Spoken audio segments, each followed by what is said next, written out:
تیری مانند ہوتا کہ اسے بھی تیری طرح حساب نہ دینا پڑتا. حساب سے اتنا ڈرتے تھے. چنانچہ ایک مرتبہ فرمایا قال لیتنی شجرتن تعضد ثم تؤکل، اے کاش میں کسی پرند یعنی درخت کی شاخ ہوتا پھر اس کو کھا لیا جاتا. لیتنی خضرتن تاکلنی الدواب، کاش میں گھاس ہوتا جس کو کہ کوئی چرندے چر لیا کرتے. یہ باتیں کرنے کا کیا مقصد تھا؟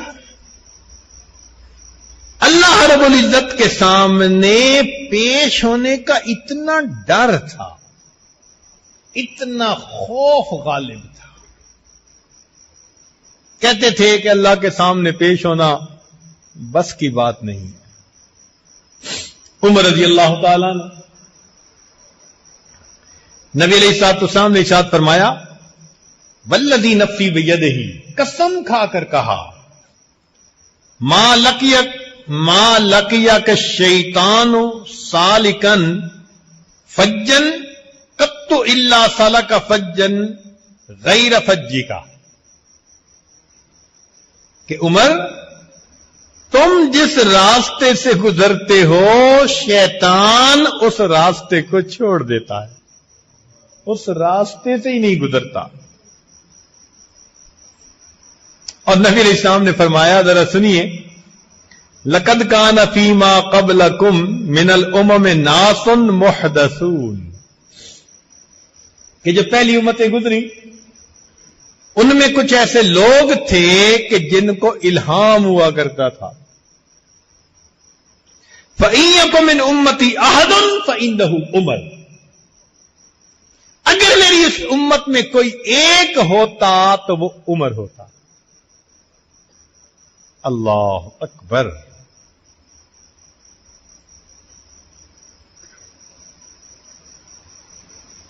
الذی کان رأیہ موافقا للوحی والکتاب، کتنی مرتبہ ان کی رائے قرآن مجید کے حکم کے بالکل مطابق نکلی. جن کو یہ شان ملی ان کے بارے میں سنیے، فرمایا کرتے تھے واللہ لو ان لی طلاء الارض ذهبا لافتدیت بہ عذاب اللہ عز وجل قبل ان اراہ، کاش پوری زمین کے برابر سونا اگر میرے پاس ہوتا اور میں اللہ کے سامنے پیش ہونے سے پہلے فدیہ کے طور پر اسے دے سکتا تو میں دے دیتا. کبھی فرماتے ویلی، کبھی فرماتے ویل لأمی ان لم یرحمنی ربی، ہلاکت ہے میری، ہلاکت ہے میری ماں کی اگر اللہ نے قیامت کے دن میرے اوپر رحم نہ کیا. ایک مرتبہ بھوسا تھا جانوروں کا، اس پر نظر پڑی، فرمانے لگے یا لیتنی مثل ہذہ التبنتی، کاش کہ میں اس بھوسے کی مانند ہوتا. لیت امی لم تلدنی، کاش مجھے میری ماں نے جنا ہی نہ ہوتا. لیتنی لم اکو شیئا، کاش کہ میں کچھ بھی نہ ہوتا. لیتنی کنت نسیم منسیا، کاش میں کوئی بھولی بسری چیز ہوتا.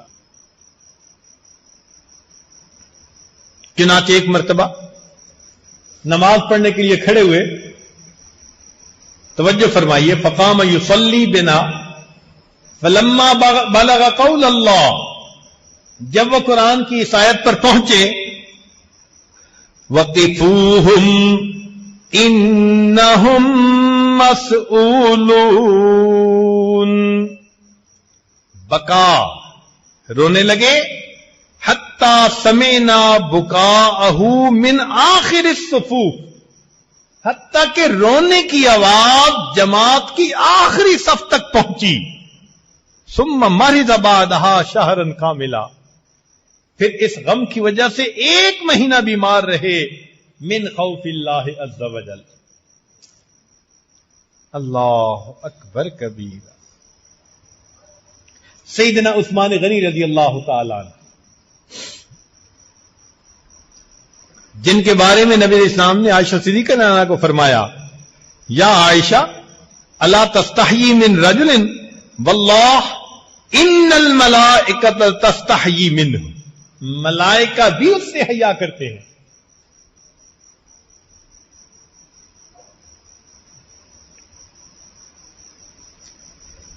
کیا میں ایسے بندے سے حیا نہ کروں کہ جس بندے سے ملائکہ بھی حیا کرتے ہیں؟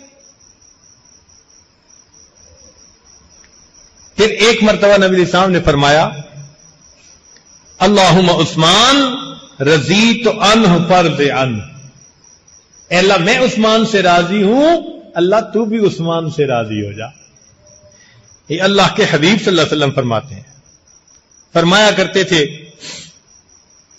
لو وقفت بین الجنت والنار فخیرت بین ان اسیر رمادا او اخیر الی ای الدارین اسیر لاخترت ان اکون رمادا۔ اگر مجھے قیامت کے دن کھڑا کر کے پوچھا گیا کہ تیرا حساب لیں اور جنت دوزخ بھیجیں یا تجھے ہم مٹی بنا دیں، تو فرماتے تھے کہ میں اللہ کے حضور اپنا چوائس بتا دوں گا، اللہ حساب نہ لے مجھے مٹی بنا دیجیے۔ یہ عثمان غنی رضی اللہ عنہ فرما رہے، جن سے فرشتے حیا فرماتے تھے، جن کے بارے میں نبی اسلام نے فرمایا کہ یہ عثمان کا ہاتھ ہے اور یہ میرا ہاتھ، اپنے مبارک ہاتھ کو فرمایا یہ عثمان کا ہاتھ ہے، یہ میرا ہاتھ۔ اللہ اکبر کبیرہ۔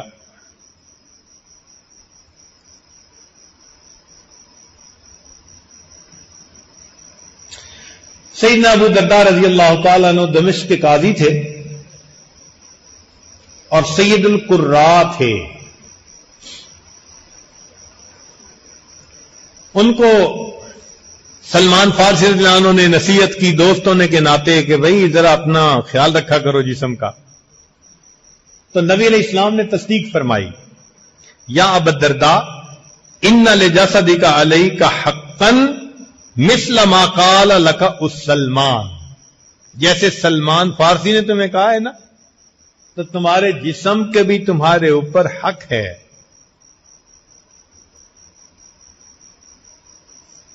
فرمایا کرتے تھے، لولا ثلاث ما احببت البقاء، 3 چیزیں نہ ہوتی نا تو مجھے زندگی میں کوئی دلچسپی نہیں تھی۔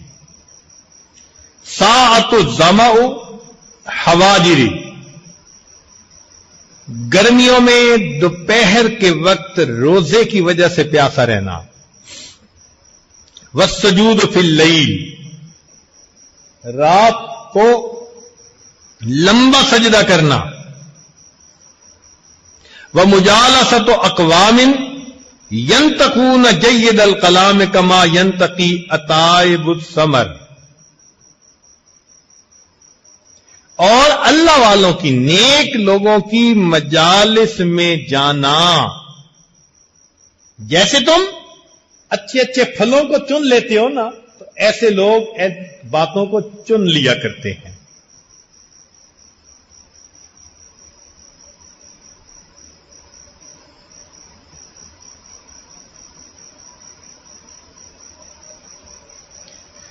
نبی علیہ السلام نے ان کے بارے میں ارشاد فرمایا، سنیے ذرا، کہ ان ابا الدرداء من العلماء الفقہاء الذین یشفون من الداء، کہ وہ لوگ جن کے پاس بیٹھنے سے روحانی بیماریوں کو شفا ملتی ہے، ابو درداء ان علماء فقہاء میں سے ہے۔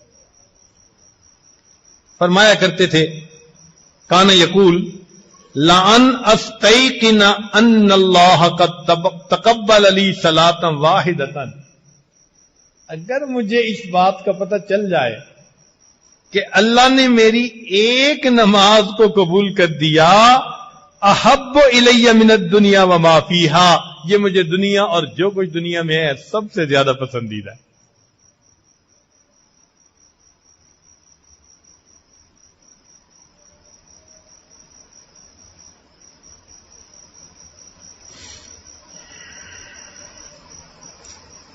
تو ان حضرات کے اوپر اللہ رب العزت کے خوف کا ایسا غلبہ تھا۔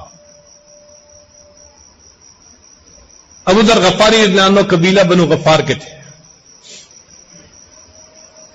یہ قبیلہ مکہ مکرمہ میں لوٹ مار میں بڑا مشہور تھا۔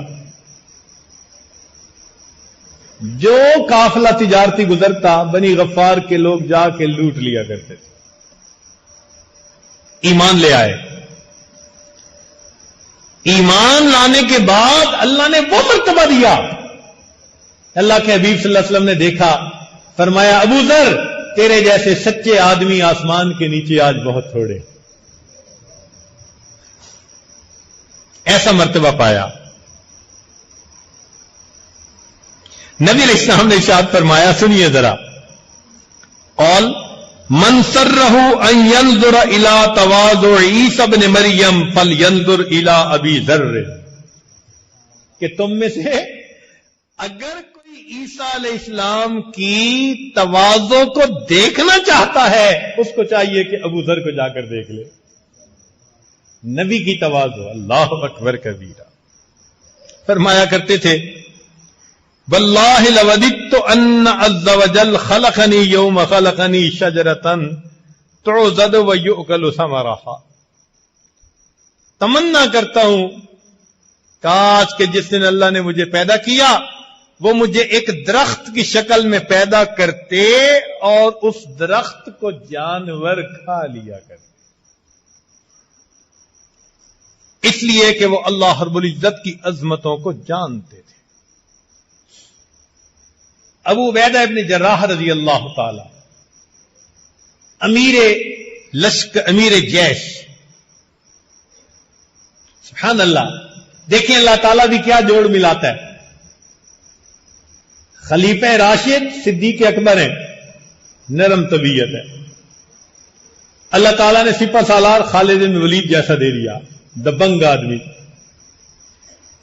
اور پھر اس کے بعد عمر لانو آگے، ماشاء اللہ دبنگ بندے، اللہ نے ابو عبیدہ ابن جراح جیسا نرم طبیعت کا سپہ سالار عطا فرمایا، بیلنس رہے۔ نبی علیہ السلام نے فرمایا، ان لکل امت امینا وامین هذه الامت ابو عبیدہ ابن جراح، ہر امت کا امین ہوتا ہے، میری امت کا امین ابو عبیدہ ابن جراح ہے۔ اللہ اکبر کر، ایک حدیث پاک میں پڑھتا ہوں جھومنے کو جی چاہتا ہے۔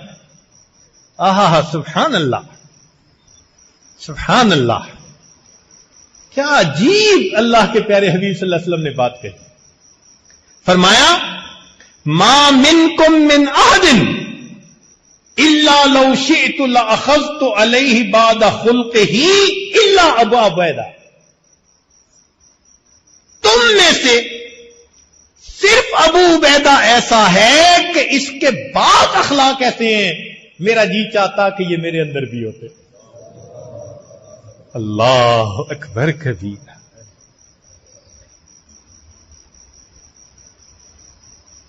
وہ ابو عبیدہ رضی اللہ عنہ فرماتے ہیں،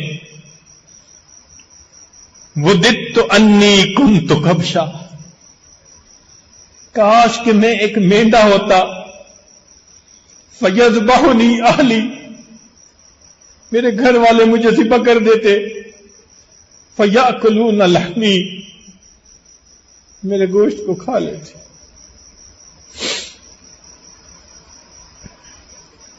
قیامت کے دن کا معاملہ کوئی آسان کام نہیں ہے۔ ہمارے اسلاف قیامت کے دن کے تصور سے رو پڑتے تھے۔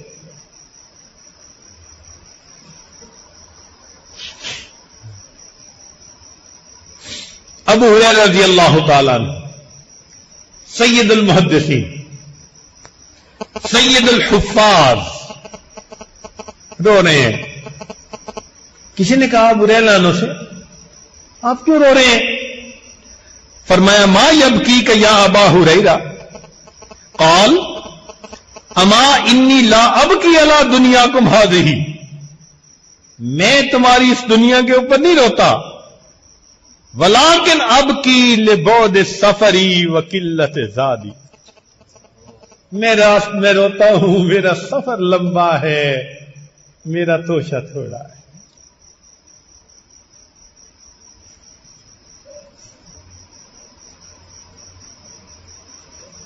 اصبحت فی صعود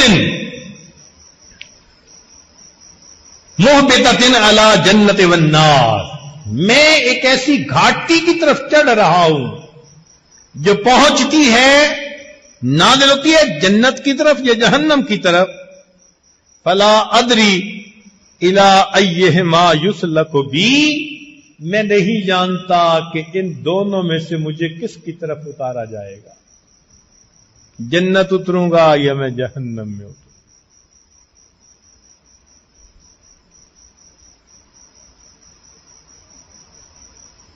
حذیفہ بن الیمان رضی اللہ تعالیٰ عنہ، نبی علیہ السلام جن کو صاحب سر فرمایا،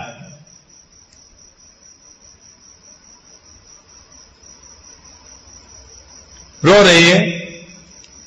کسی نے پوچھا کہ حضرت کیوں رو رہے ہیں؟ فرمایا ما ابکی اسفا علی الدنیا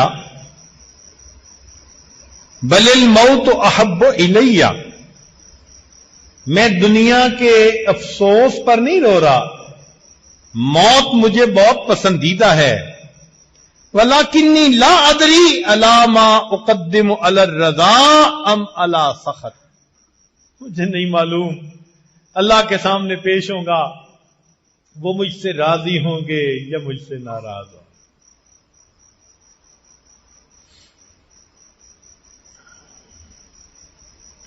سیدنا حسن رضی اللہ تعالیٰ عنہ، جن کے بارے میں نبی علیہ السلام نے فرمایا اللہم انی احبہ فاحبہ، اللہ میں اس سے محبت کرتا ہوں، آپ بھی اس سے محبت فرما لیجئے، جن کے بارے میں نبی علیہ السلام نے فرمایا الحسن والحسین سیدہ شباب اہل الجنہ، جنت کے نوجوانوں کے سردار، فرمایا کرتے تھے انی اقدم علی امر عظیم وحول لم اقدم علی مثلہ قط، میں ایک ایسے عظیم امر کی طرف جا رہا ہوں، قدم بڑھ رہا ہوں، ایسا عظیم معاملہ کبھی کوئی کسی کو پیش نہیں آیا۔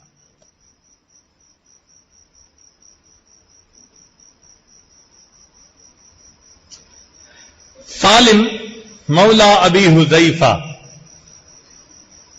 یہ ابو حذیفہ عنہ کے غلام تھے، انہوں نے آزاد کر دیا، بیٹا بنا لیا۔ اللہ کی شان دیکھو، پردے کی آیتیں اتری تو ابو حذیفہ عنہ کی جو بیوی تھی وہ نبی علیہ السلام کے پاس آ گئی، اللہ کے نبی صلی اللہ علیہ وسلم بیٹے کی طرح پالا، ہمارے گھر میں رہتا ہے، پردے کی آیت تو وہ تو نامحرم۔ نبی علیہ السلام نے فرمایا اچھا صرف تمہارے لیے حذیفہ کو تم اپنا دودھ پلا دو، وہ بالغ تھے، بلوغت تھی، مگر آقا نے تخصیص فرما دی کہ اب بھی سالم دودھ پی لے گا تو تمہارا بیٹا، چنانچہ بیٹا بن گیا۔ اللہ سے محبت کرنے والا نوجوان، کیسی محبت؟ سید العشاق، سید العاشقین، اللہ کے حبیب صلی اللہ علیہ وسلم نے ان کے بارے میں حدیث پاک میں فرمایا کہ یحب اللہ عز وجل حقا من قلبہ، سالم اپنے دل سے اللہ تعالی سے سچی محبت کرتا ہے، نبوت کی زبان سے نکل رہا ہے اللہ اکبر، اللہ اکبر، کیسے نوجوان ہوں گے، اللہ اکبر، لسان نبوت سے گواہی دلوائی جا رہی ہے کہ سالم وہ نوجوان ہے سچے دل سے سچی اللہ سے محبت کرتا ہے۔ وہ فرمایا کرتے تھے وَدِدْتُ أَنِّي بِمَنزَلَةِ أَصْحَابِ الْآرَافِ، میں تمنا کرتا ہوں کہ مجھے قیامت کے دن نہ جنت بھیجیں نہ جہنم بھیجیں، بس صاحب آراف درمیان میں برابر سرابر چھوڑ دیا جائے، جن کے پاس اتنی محبتیں تھیں، عبادتیں تھیں، اللہ کے حبیب صلی اللہ علیہ وسلم کی گواہیاں تھیں، وہ ڈرتے تھے اللہ کے سامنے پیش ہونے سے۔ اللہ کے سامنے پیش ہونا کوئی مذاق ہے؟ اللہ اکبر کبیرہ، کاش ہمارے دل پر اگر غفلت کے پردے نہ ہوتے، ہم اس تصور سے کانپ اٹھتے کہ اللہ کے سامنے پیش ہونا ہے۔ اسی لیے ہمارے اکابر قرآن کی آیت پڑھتے تھے یوم یقوم الناس لرب العالمین، آیت کو پڑھتے تھے بے ہوش ہو کے گر جاتے تھے۔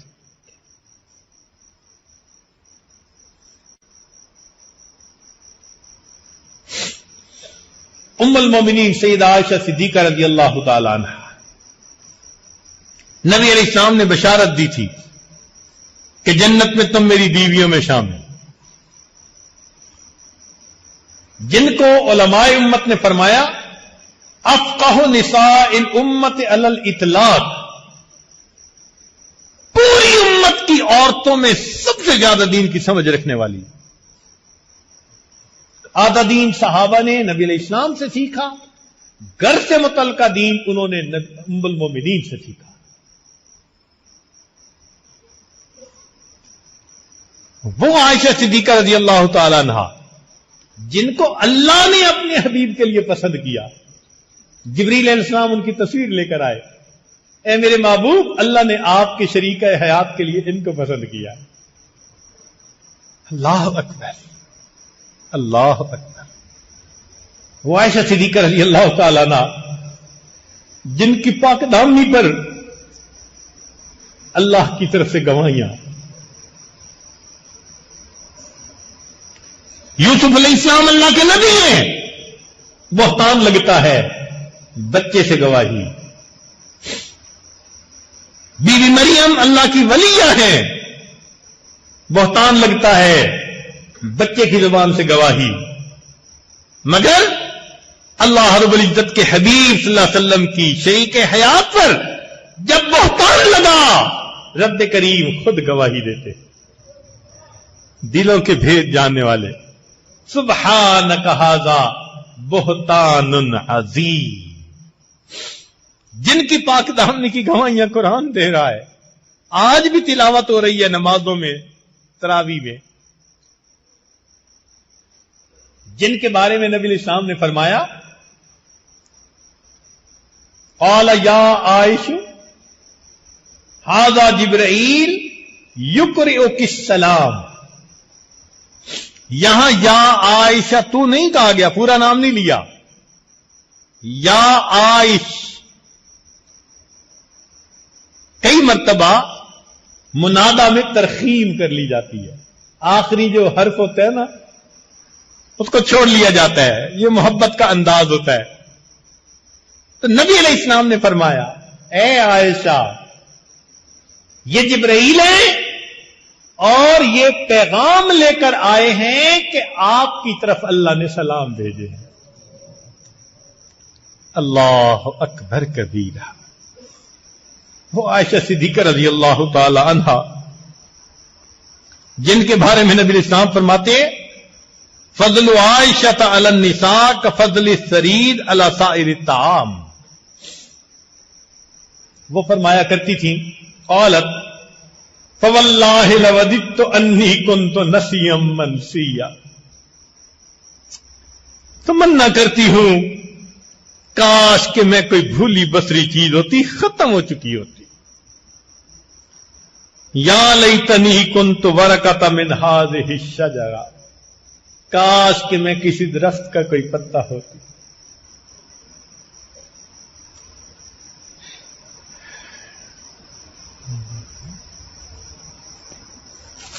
عبداللہ ابن رواحہ رضی اللہ تعالی عنہ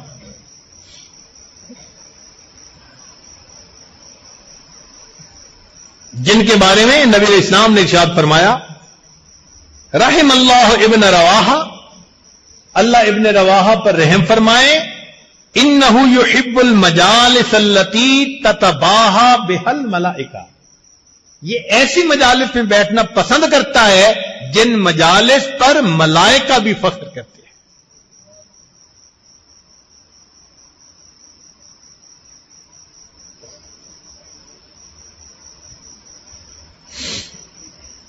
جب وفات کا وقت قریب آیا تو رونے لگ گئے۔ کسی نے کہا عبداللہ آپ بھی رو رہے ہیں؟ فرمانے لگے واللہ ما بکیت جزعا من الموت، موت کے خوف سے نہیں رو رہا، ولکنی بکیت من قول اللہ تعالی، میں تو اللہ تعالیٰ کے اس قول کی وجہ سے رو رہا ہوں جو قرآن مجید میں اس نے کہا وَإِن مِّنكُمْ إِلَّا وَارِدُهَا کان علی ربک حتما مقضیا ولم ادر انجو منہا ام لا، نہیں جانتا میں نجات پاؤں گا یا نہیں پاؤں گا۔ عبداللہ ابن عمر رضی اللہ تعالیٰ عنہ، نبی علیہ السلام نے جن کے بارے میں فرمایا رجل صالح، یہ اللہ کے حبیب نے فرمایا، ان کو نوجوان تھے۔ ایک جگہ فرمایا نعم الرجل، عبداللہ کتنا پیارا بندہ ہے، اللہ اکبر۔ ایسے تعریفی الفاظ اللہ کے پیارے حبیب صلی اللہ علیہ وسلم کی زبان فیض ترجمان سے نکلے ہوں،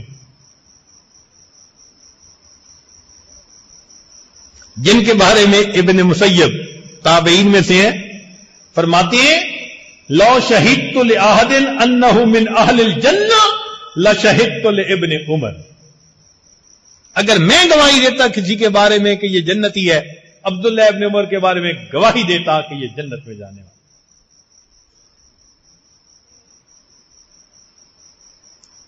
نافع ان کے غلام فرماتے ہیں لو نظرت الی ابن عمر اذا اتبع رسول اللہ لقلت ھذا مجنون، اگر میں ابن عمر کو دیکھتا کہ وہ کس طرح سے دیوانہ وار نبی علیہ السلام کی اتباع کرتے تھے تو میں کہتا کہ واقعی وہ مجنون تھے، جو یوں عاشق رسول تھے، سنت کے عاشق تھے۔ تلاوت کر رہے ہیں، بالغ پہنچے اس آیت پر یوم یقوم الناس لرب العالمین فبکا، روئے حتی خرا، حتی کہ گر گئے، وامتنع من قراءۃ ما بعدہا، پھر اس کے بعد قرآن کی تلاوت نہیں کر سکے۔ فرمایا کرتے تھے لو علمت ان اللہ تقبل منی سجدۃ واحدۃ، اگر میں جان لیتا کہ اللہ نے میرا ایک سجدہ قبول کر لیا، او صدقۃ درہم لم یکن غائب احب الی من الموت، تو مجھے کوئی بھی غائب چیز موت سے زیادہ محبوب نہ ہوتی۔ گویا دوسرے لفظوں میں یوں فرماتے تھے کہ اگر مجھے پتہ چل جائے اللہ نے میرا سجدہ قبول کر لیا، میں ابھی مرنے کے لیے تیار۔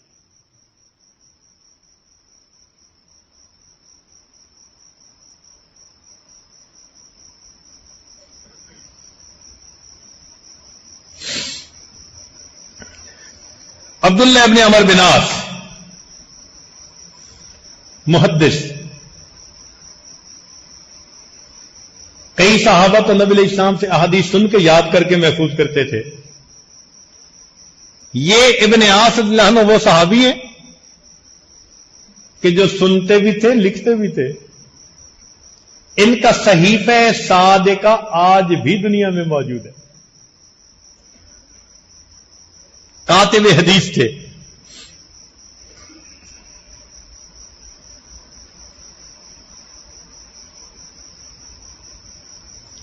فرماتے تھے واللہ لوددت انی ہذہ الساریہ، تمنا کرتا ہوں کہ میں ایک ستون کی مانند ہوتا.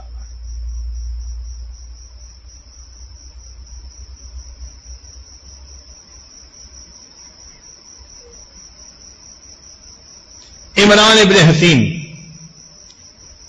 یا لیتنی رمادن تذرین الریح، اے کاش مجھے مٹی بنا دیا جاتا جسے ہوا اڑا کے لے جاتی.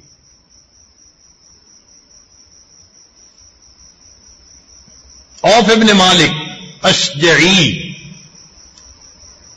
وددت انی کنت کبشا لأہلی فذبحونی، کاش کہ میں اپنے گھر والوں کے لیے ایک جانور ہوتا، مینڈا ہوتا، اور گھر والے اس کو ذبح کر دیتے.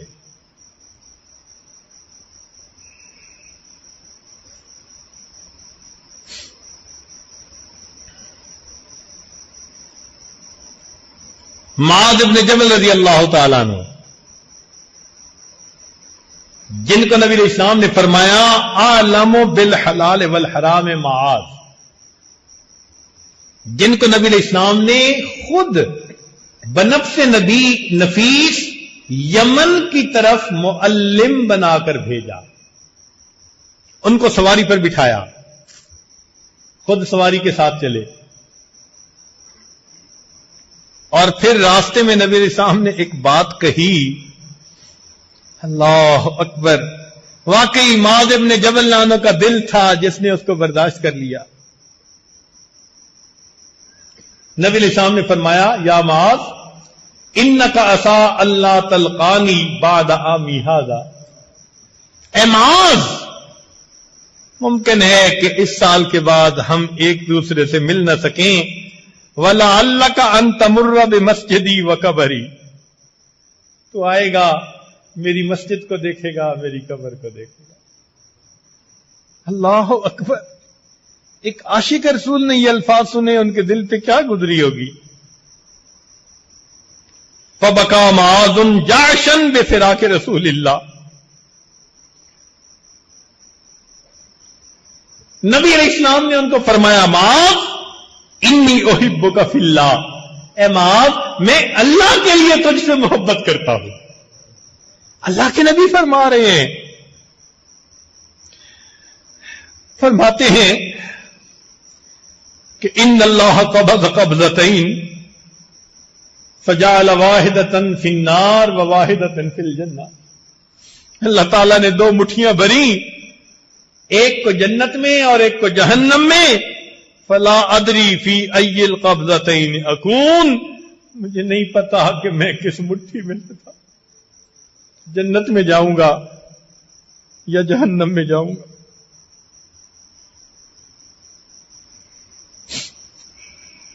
عبداللہ ابن مسعود رضی اللہ تعالیٰ عنہ، جن کو فقیہ الامت میں کہا کان من السابقین الاولین، چھٹے نمبر پر ایمان لانے والے، جن کی پتلی پنڈلیوں کو دیکھ کر صحابہ ہنسے تو نبی علیہ السلام نے فرمایا والذی نفسی بیدہ لہما اثقل فی المیزان من احد، اللہ کی قسم جس کی قبضے میں میری جان ہے، یہ دونوں پنڈلیاں میزان کے اندر اللہ کے نزدیک احد پہاڑ سے زیادہ وزنی ہیں.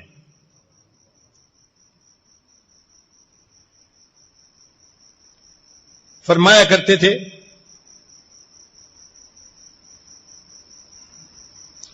لو وقفت بین الجنت والنار فقیل لی اختر نخیرک من ایہما تکون احب الیک او تکون رمادا لاحببت ان اکون رمادا. اگر مجھے کھڑا کر دیا گیا اور اختیار دیا گیا حساب دے کر جنت جاتے ہو یا مٹی بنا دے، میں کہوں گا اللہ حساب نہ لے، مجھے مٹی بنا دے. یہ عبداللہ ابن مسعود لانو فرماتے ہیں. فضالہ بن عبید فرماتے ہیں لأن أعلم أن الله تقبل مني مثقال حبة، لأن أعلم اگر میں جان لوں کہ ان اللہ تقبل منی مثقال حبۃ، کہ اللہ نے میرے عملوں میں سے ایک رائی کے دانے کے برابر بھی عمل قبول کر لیا، احب الی من الدنیا وما فیہا، یہ مجھے دنیا اور جو کچھ دنیا میں ہے اس سے پسند ہے. کیوں؟ لأنہ تعالی یقول انما یتقبل اللہ من المتقین، ہم متقیوں کے اعمال کو قبول فرمائیں. اس وجہ سے ہمارے اکابر ہر وقت ڈرتے تھے، کانپتے تھے، کرتے بھی تھے اور ڈرتے بھی تھے.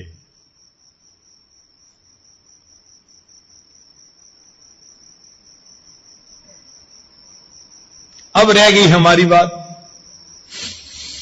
تو بھائی ہمارے اندر یہ خوف پیدا ہو جائے قبولیت کا، اور ہم اس کو معمول بنا لیں کہ دعا مانگے ہر دعا کے بعد اے اللہ ایسا بنا دے کہ میں آپ کو پسند آ جاؤں. یہ دعا تو مانگ سکتے ہیں نا. قیامت کے دن اللہ تعالیٰ پوچھیں گے بنے کیوں نہیں، تو اتنا تو کہیں گے اللہ مانگتے تو تھے کہ بنا دے. اتنا تو کر سکتے ہیں نا. بات سمجھے نا. یہ تو کہیں گے نا اللہ دعا مانگتے تھے اللہ مجھے ایسا بنا دے کہ میں آپ کو پسند آ جاؤں. اللہ سے مانگیے، اخلاص کے ساتھ مانگیے، اللہ بنا دیں گے. بات کی سمجھ آ گئی نا. تو اس دعا کو اپنا معمول بنا لیجئے کہ اے اللہ ایسا بنا دیجئے کہ میں آپ کو پسند آ جاؤں. اور یہاں ایک نکتے کی بات، اگر بات ہوتی قابلیت کی ہمارے لیے خطرہ زیادہ تھا، پھنس جاتے. قابلیت تو ہے ہی نہیں. بات قابلیت کی نہیں ہے، بات قبولیت کی ہے. تو جہاں نیکیوں والے خوش ہوتے ہیں اس بات کو سن کر، وہاں خاطی اور پاپی بھی مایوس نہ ہو. بات قبولیت کی ہے، جس کو چاہے قبول کر لے. تو اگر ہم مانگنا شروع کر دیں تو کیا پتا اس کی رحمت کی نظر ہم مسکینوں پر بھی پڑ جائے. اس لیے امید ہمارے لیے بھی ہے، دروازے بند نہیں ہیں. بس اللہ سے محبت کا اظہار کیجیے. وہ کہتے ہیں خاوند اپنی بیوی سے ناراض ہوا تھا، کہنے لگا کہ تو کیا نکمی میرے پلے پڑ گئی، نہ شکل ہے نہ عقل ہے نہ تعلیم ہے نہ خاندان ہے، کیا ہے تیرے پاس؟ تو جب خاوند نے خوب سنائی نا تو جواب میں بیوی نے کہا تھا نہیں کوئی اوقات اوگن ہار دی. مجھ نکمی کی کوئی اوقات نہیں ہے، نہیں کوئی اوقات اوگن ہار دی، جے ہو جئی وی ہاں میں ہاں سرکار دی. میں جیسی بھی ہوں تو آپ کی نا. بس ہمارے پاس بھی یہی ہے کہ اللہ ہم کسی کام کے نہیں ہیں مگر کلمہ پڑھا ہے. اللہ کافروں نے ہمیں دشمن بنایا، ہم ان کے دشمن بنے. حتیٰ کہ ایمان والے روشن خیالوں نے بھی ایمان والوں کو دشمن سمجھنا شروع کر دیا. دنیا سے الگ ہو گئے. ہمارے پاس تو کوئی اور در نہیں ہے. جے ہو جئی بھی ہاں یہاں سرکار دی. اللہ آپ ہم جیسے بھی ہیں تو آپ کے بندے نا، آپ کے در پر آئے بیٹھے ہیں نا.